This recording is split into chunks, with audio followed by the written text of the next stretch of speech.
मित्रांनो, लग्नानंतर होईलच प्रेम या मालिकेच्या नवीन लेटेस्ट एपिसोडमध्ये आपल्याला पुढे असं पाहायला मिळणार आहे.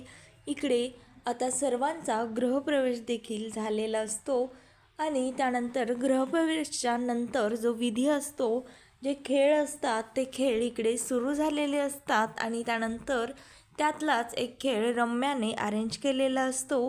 त्या खेळामध्ये असं असतं की गजरा रम्याने त्यांच्यापासनं दूर ठेवलेला असतो आणि आपापल्या पार्टनर्सच्या पायांना बांधून सोबतच पुढे जायचं असतं. जी जोडी आधी त्या गजऱ्यापर्यंत जाईल आणि तो गजरा आपापल्या पार्टनरला माळेल, ती जोडी आधी जिंकेल, असं ह्या गेमचं स्वरूप असतं. आणि त्यानंतर हे सर्वजण धावायला लागतात. थोडंसं पुढे अंतरावर येतात तर तिथे रम्याच्या पायामध्ये काच घुसतो आणि रम्या खाली पडायला लागते. त्यावर लगेचच नंदिनी तिला सावरते, तिच्यासाठी तिथेच थांबते. हे पाहून रम्याला मात्र जरा देखील आवडत नाही, कारण रम्यानेच मुद्दामून ते काच तिथे टाकलेले असतात जेणेकरून काव्य आणि पार्थ दोघेजणही हरावेत. पण नंदिनी मात्र जरा देखील असं होऊ देत नाही. ती तिच्या बहिणीचा हात हातामध्ये घेऊनच पुढे जाते. त्यानंतर सर्वच जोड्याही तिथे एकसोबत पोहोचतात आणि तेवढ्यातच वसुहत्या तिथे धावत येतात आणि म्हणतात, अरे तुम्ही हे काय केलं? खरं तर तुम्ही नात्यांमध्ये, खरं तर स्पर्धेमध्ये नात्यांची घुसळण केली की? त्यावर नंदिनी म्हणते, खरं तर आत्या, आम्ही असं कधीच करणार नाही. आम्ही आमच्या नात्यामध्ये कधीही स्पर्धा होऊ देणार नाही. या उलट आम्ही एकमेकींना सावरून एकमेकींचा हात हातामध्ये घेऊन सोबतच पुढे जाऊ आणि नात्यांमध्ये, संसारामध्ये देखील आम्ही असंच करणार आहोत. आम्ही कोणालाही मागे पुढे राहू देणार नाही, तर कायमच सगळेजण सोबत असू. हे ऐकून मात्र रम्याला एवढा राग येत असतो आणि तो राग तिच्या चेहऱ्यावर स्पष्टपणे दिसत असतो. तिला वाटत असतं, ही प्रत्येकच वेळी माझे सर्व डाव उलटून का लावते? तिला त्यावेळी नंदिनीचा प्रचंड असा राग आलेला असतो. रम्या म्हणत असते, भलेही तुम्ही एकसोबत तिथे पोहोचलात, पण गजरा मात्र एकच आहे. आता तो कोण मारणार? त्यावर नंदिनी म्हणते, अगं काळजी करू नको रम्या, याचं सोल्युशन देखील आमच्याकडे आहे. असं म्हणून काव्या तो गजरा उचलते आणि तो गजरा मध्यभागी कट करते आणि तो थोडा थोडा उरलेला गजरा काव्या आणि रम्या दोघीजणींना, पार्थ आणि जीवा, त्यांच्या पार्टनर्सच्या केसामध्ये माळतात. हे पाहून घरातले सर्व सदस्य टाळ्या वाजवतात. मानिनी तर फार खुश असते. ती म्हणत असते, आता असेच आयुष्यभर अगदी एकमेकांच्या सोबत राहा, एकमेकांना सावरा, असं ती म्हणत असते. आणि म्हणत असते, तुमच्या ह्या नात्यांना कोणाचीही नजर नको लागायला. तर सर्व खेळ झालेले असतात आणि आता सर्वजण आपापल्या रूममध्ये जात असतात. आपापल्या रूममध्ये जात असताना मात्र रम्याच्याच पायामध्ये तिने टाकलेला काच घुसतो आणि त्यानंतर जीवानंदिनी आणि काव्यार्थ आपापल्या रूममध्ये देखील गेलेले असतात. रम्या आणि वसुहत्या ह्या दोघी देखील आपल्या आपल्या रूममध्ये आलेले असतात आणि रम्या स्वतःच्या पायामध्ये जो काच घुसलेला असतो तो ती काढत असते. तेवढ्यातच वसुहत्या येतात आणि त्या म्हणत असतात, अगं तू असं का केलंस? तुला किती काच घुसला आहे बाळा? तूच तो टाकला होतास ना, मग तू बघून चालायचं ना. काव्यासाठी टाकलेला काच तुझ्या पायामध्ये घुसला, असं वसुहत्या रम्याला म्हणत असतात. त्या म्हणत असतात, दे आता, मी तुझ्या पायाला औषध लावून देते. त्यावर रम्या म्हणत असते, नको आई, खरं तर आता मला ह्या माझ्या ज्या वेदना आहेत त्या वेदनांपेक्षा ह्या वेदना काहीच नाहीत. आता तर मला वेदनांचं देखील आकर्षण वाटायला लागलं आहे. वसुहत्या म्हणत असतात, आता काय तू माझा जीव घेशील का? आणि रम्या म्हणत असते, आई आता सूतक लागून काय उपयोग आहे? आता तर लग्न झालं सुद्धा. त्यावर वसुहत्या म्हणत असते, अगं तू हे काय बडबडत आहेस? खरं तर मेहंदीपासनं संगीतापर्यंत, संगीतापासनं हळदीपर्यंत, अगदी हळदीपासनं लग्नापर्यंत आणि आता हे गेम अरेंज करेपर्यंत सर्व काही तू अगदी मनापासून करत होतीस, जसं की तुला हे सगळं काही करण्यामध्ये आनंद आहे. आनंदाने तू त्यांच्या लग्नामध्ये सामील झाली होतीस. मला तर असं वाटत होतं, खरं तर तू आता काहीतरी मोठं असं करणार आहेस. किंबहुना मला तर असं वाटायचं, ज्यावेळेस तू म्हणली होतीस सिलिंगमध्ये डेड बॉडी लपवली तर कोणाला कळणारसुद्धा नाही.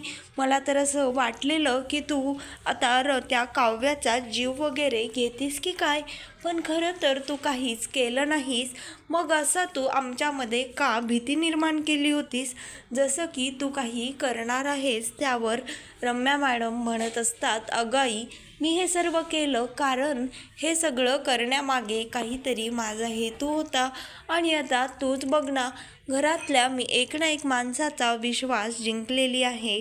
त्यामुळे आता जरी मी काही केलं तरी देखील कोणाचाही माझ्यावर संशय येणार नाही.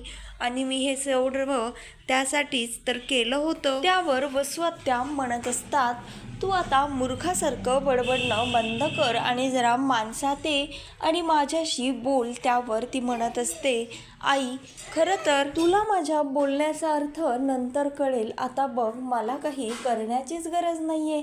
स्वतःहूनच पार्थ आणि काव्या दोघेजण वेगळं होणार आहेत, असं ती म्हणत असते. त्यानंतर तिला ती पत्रिका दाखवते. त्यावर वसुआत्या म्हणत असतात, अगं, ही पार्थ आणि काव्याची पत्रिका तुझ्याकडे कशी आली.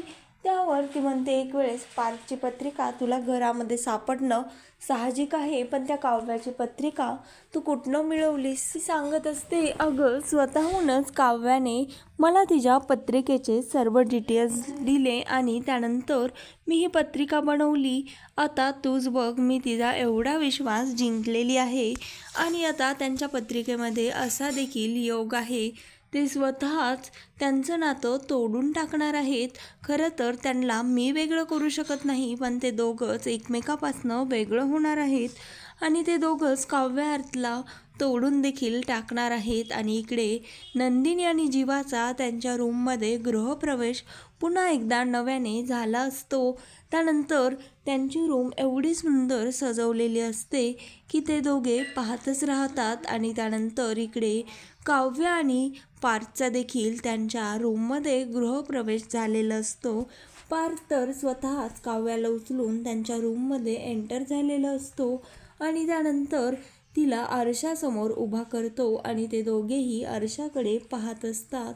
आणि काव्या मात्र तिच्या मंगळसूत्राकडे पाहत असते. ती म्हणत असते, खरंच पार्थ, तुम्हीच बघा ना, आपलं लग्न देखील झालं आहे.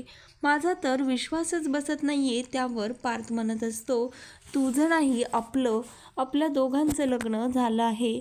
आणि आधी आपलं अरेंज मॅरेज झालं होतं, पण आता मात्र आपलं लव्ह मॅरेज झालं आहे, असं पार्थ त्या काव्याला म्हणत असतो. आणि इकडे ती म्हणत असते, खरं तर पार्थ, माझ्याकडे तुमच्यासाठी काहीतरी खास गिफ्ट आहे. त्यावर तो म्हणतो, काय आहे. तो तिथे असलेली पिलो उचलतो आणि त्याच्या खाली सुंदर अशी एक फोटो फ्रेम देखील असते. त्यावर ती फोटो फ्रेम तो बघतो आणि पार्थच्या मात्र डोळ्यामध्ये पाणी येतं, कारण आधीची त्यांची लग्नाची जी फोटो फ्रेम असते ती त्यानेच तोडून टाकलेली असते. त्यानंतर ती म्हणते, मीच ही फोटो फ्रेम बनवून घेतली. पुन्हा एकदा नव्या नात्याच्या नव्या सुरुवातीची ही एक नवी आठवण आहे आपली, असं. आणि इकडे जीवा हळुवारपणे नंदिनीच्या जवळ येत असतो.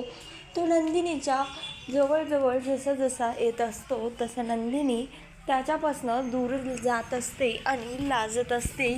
तेवढ्यातच जीवा तिचा हात पकडतो आणि तिला स्वतःच्या जवळ ओढतो. त्यानंतर हळुवारपणे तिच्या मानेवर किस करतो. त्यानंतर ती म्हणत असते, थांबा जीवा, मला तुम्हाला काहीतरी द्यायचं आहे. त्यावर तो म्हणतो, आता काय मध्येच. त्यावर ती म्हणते, बघा तरी. त्यावर ती एक फोटो फ्रेम त्याच्या हातामध्ये देते आणि तो बघतो तर काय, ती फोटो फ्रेम त्याच प्रीवेडिंगची असते, ज्या प्रीवेडिंगच्या ड्रेसमध्ये त्याला नंदिनी खूप आवडलेली असते. त्यावर तो म्हणत असतो, खरंच खूप छान आहे नंदिनी, पण तू ही कधी बनवलीस. त्यावर ती म्हणत असते, ते सर्व जाऊ द्या, पण तुम्हाला ही फ्रेम कशी वाटली. त्यावर तो म्हणतो, खरंच ही खूप सुंदर आठवण आहे, असं तो त्या नंदिनीला म्हणत असतो. आणि त्यानंतर इकडे पार्थ म्हणत असतो, तुम्ही तर मला आता एक छान असं गिफ्ट दिलं आहे, पण आता मला देखील तुम्हाला काहीतरी द्यायचं आहे काव्या.